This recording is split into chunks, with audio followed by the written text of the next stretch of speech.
આ માથાકૂટ તમે જોઈ રહ્યા છો તે રાજકોટ સિવિલ હોસ્પિટલની છે, જ્યાં દર્દી અને ડોક્ટર વચ્ચે બોલાચાલી થઈ. ઘટના એમ છે કે દર્દીએ ડોક્ટરના ટેબલ પર પગ રાખ્યો હતો અને ડોક્ટરે તેને ના પાડી હતી.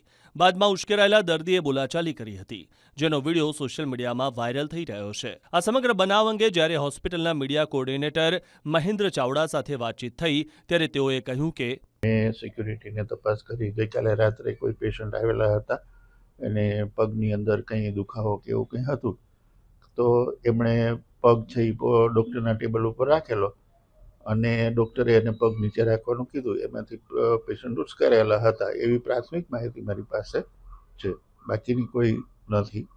અને ઉશ્કેરાને લીધે એ લોકોએ વિડીયો બનાવેલો હતો એને કોઈ સગાએ, બાકી કોઈ મગજમારી નથી. ડૉક્ટર તરફથી કોઈ પણ પ્રકારની મગજમારી નથી થઈ. પગ એણે ટેબલ ઉપર રાખ્યો, એમાં જે કે પ્રોબ્લેમ થયા